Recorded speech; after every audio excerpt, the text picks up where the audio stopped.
नमस्कार आप सभी को। मैं विजयपाल सिंह आप सभी का अपनी हिंदी कक्षा में हार्दिक स्वागत करता हूँ। आज का हमारा प्रकरण है संयुक्त एवं द्वित्व व्यंजन भाग 2। वीडियो प्रारंभ करने से पूर्व मैं आप सभी लोगों को बताना अपेक्षित समझता हूँ कि इससे पूर्व हमने भाग 1 के अंतर्गत संयुक्त एवं द्वित्व व्यंजन के बारे में विस्तृत जानकारी प्राप्त की थी, परंतु कुछ भाग जो रह गया था उसी को लेकर आपके सम्मुख उपस्थित हुआ हूँ। उम्मीद करता हूँ कि वीडियो आप सभी के लिए बेहद उपयोगी सिद्ध होगी, ऐसा मेरा विश्वास करता है। आइए वीडियो प्रारंभ करते हैं। सबसे पहले प्रश्न उठता है कि संयुक्त व्यंजन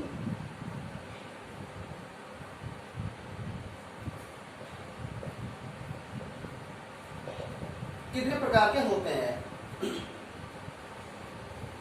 देखिए, हिंदी भाषा में वर्णमाला को लेकर के विद्वानों में एक राय और एक मत नहीं बिल्कुल नहीं है।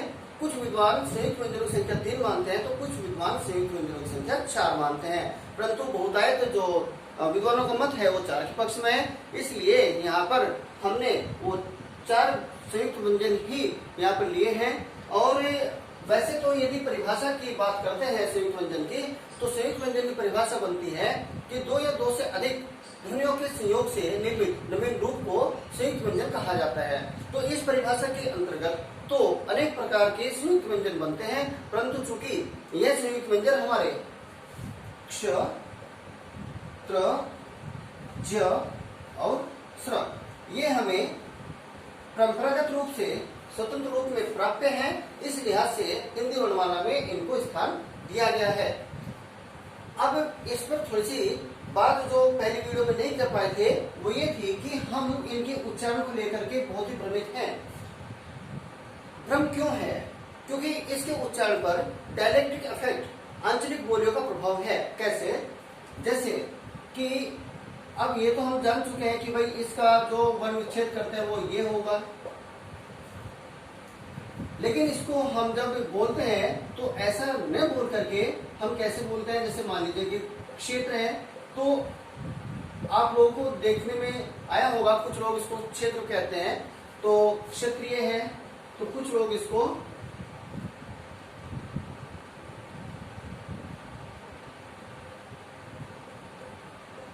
क्षत्रिय बोलते हैं। ऐसा क्यों बोलते हैं? क्योंकि बताया कि ये आंचलिक बोलियों उपबोलियों का प्रभाव है। तो ये डायलेक्टिक इफेक्ट है। इस डायलेक्टिक इफेक्ट के कारण सब कुछ ऐसा हो रहा है। तो आपको ये कोशिश करनी है कि जो मानक उच्चारण है वो है क्ष, और वो होगा ये। यहाँ पर ये कहीं भी नहीं आ रहा है या ये कहीं नहीं आ रहा है, तो ये कहीं नहीं आ रहा है, तो इसका मतलब इसका उच्चारण ऐसा नहीं होगा। तो सीधे सीधा अंग्रेजी अगर वर्ण की बात करते हैं तो इसमें के एस एच प्लस ए, तो इसका उच्चारण यही होगा।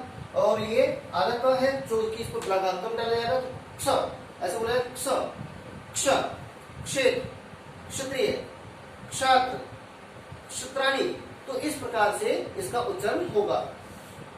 फिर दूसरी बात, त्रय और श्रेय को तो लेकर के कोई भ्रम नहीं है।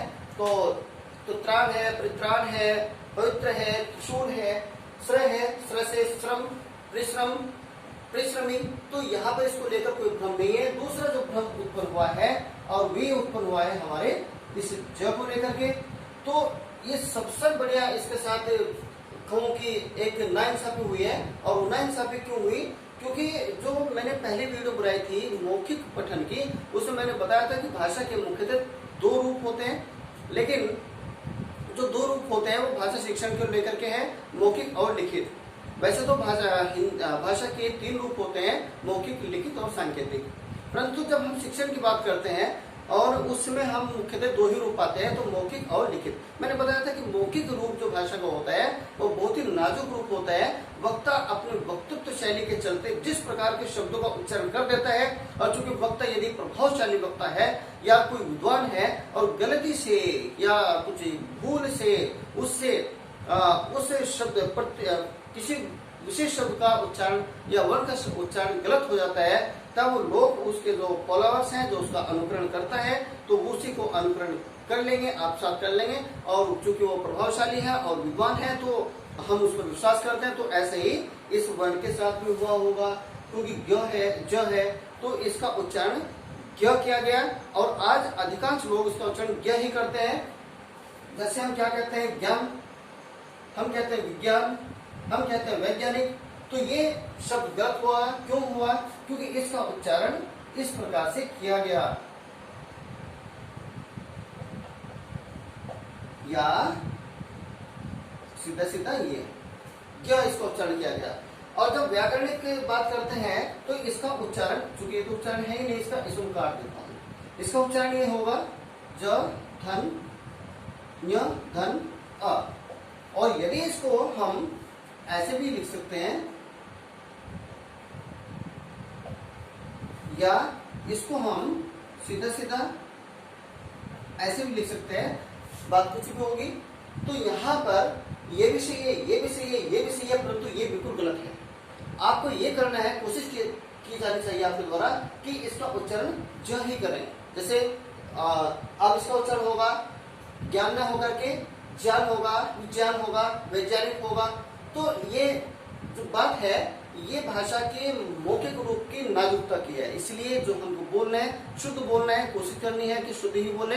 इसके पश्चात मैं समझता हूँ कि उच्चारण को लेकर के कोई भ्रम उत्पन्न नहीं होगा। अब चलते हैं द्वित व्यंजन की ओर। द्वित व्यंजन क्या है?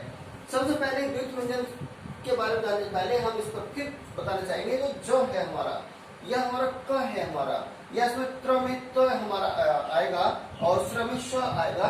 तो ये हमारे क्या होंगे, पहले वर्ण यानी पहली ध्वनि स्वर रहित होगी, उसमें स्वर नहीं होगा। और जो द्वितीय ध्वनि होगी उसमें स्वर युक्त होगा। जैसे हमारा स है, ये स्वर युक्त होगा। त्र है, स्वर युक्त है। ज है, स्वर युक्त है। श्र है, स्वर युक्त है। अर्थात ये बेमेल है। और बेमेल क्यों है? तो ये एक वर्ण के नहीं है या एक जाति के नहीं है, तो इस लिहाज से ये विजातीय कहलाएंगे, विजातीय। और संयुक्त व्यंजन के पश्चात जो द्वितीय व्यंजन बताए गए थे, वो बताए गए थे कि द्वितीय व्यंजन हमेशा सजातीय होते हैं। जैसे एक ही वर्ण की आवृत्ति दो बार हो, जैसे उसका नाम भी है द्वितीय व्यंजन। द्वितीय व्यंजन को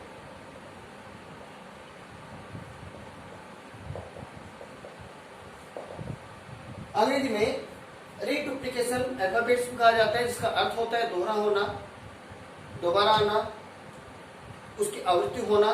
तो यहाँ पर जैसे एक दो शब्द और हैं, एक सज्जन है और दूसरा है उज्जवल। इनको लेकर बच्चों में भ्रांति उत्पन्न रहती है और ये यथाकथा परीक्षा में आते ही रहते हैं। तो बच्चे गलती करते हैं तो वर्ण विच्छेद कहते हैं कि इसका वर्ण विच्छेद क्या होगा या शुद्ध रूप क्या होगा। तो पूछते हैं, सज्जन को पूछते हैं, उज्जवल को पूछते हैं। तो मैं इसी को इसमें बताना अपेक्षित समझता हूँ। जब इसके हम सज्जन को हम इसका संधि विच्छेद करते हैं तो दो रूप इसके पाते हैं, दो शब्द सत्य धन जन। अब यहाँ पर ऐसा क्यों है कि ये जो त है इसके बाद ज है, तो यहाँ पर ये जब इसका रूप ऐसा बना तो ये क्यों बना? इसका ये नियम है संधि का, जो व्यंजन संधि होगी उसका नियम है कि त के बाद में यदि ज आता है तो त का ज में परिवर्तन हो जाता है। अब जब हम इसका वर्ण विच्छेद करते हैं तो स में हलंत लगाया अ निकला, ये ज आधा है ही है तो यहाँ भी हलंत में लगाऊंगा। ये हलंत लगाया तो इसमें से आ निकल गया, आ निकल गया तो फिर मैंने हलंत न के बाद में लगाया तो ये नीचे अ हो गया। तो ये क्या होगा हमारा सज्जन। अब ये हमारे जो वर्ण विच्छेद हो गया, वर्ण विच्छेद करने का ढंग यही है। तब ये देखिए ज आधा है तो ये आधा ज होगा। अब चूंकि ज में ये फिर आ है, चूंकि ये यहाँ पर पूरा है तो पूरा है तो ये पूरा ही होगा।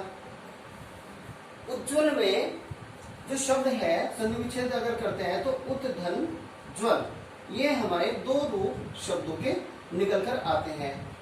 अब ध्यान दीजिएगा यहाँ पर जब आधा है तो यहाँ पर आधा है, तो चूंकि आधे वर्ण है तो इस लिहाज से जब हम इनका वर्ण विच्छेद करते हैं उ धन आधा ज के नीचे हलंत लगाऊंगा और फिर ज के नीचे हलंत, फिर वह हमारी पूरी ध्वनि है तो यहाँ पर हलंत लगाया अ निकला, और यहाँ पर ल हमारी पूर्ण ध्वनि है तो ल के नीचे हलंत लगाया अ निकल गया।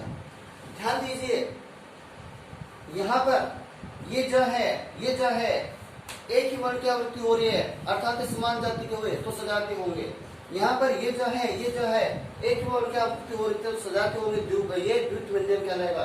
तो यहाँ पर चूंकि ज आधा है तो ये आधा हो गया, यहाँ पर ज आधा है तो ये आधा हो गया। अब इसमें स्वर्ण नहीं है तो ये परीक्षा में आते हैं।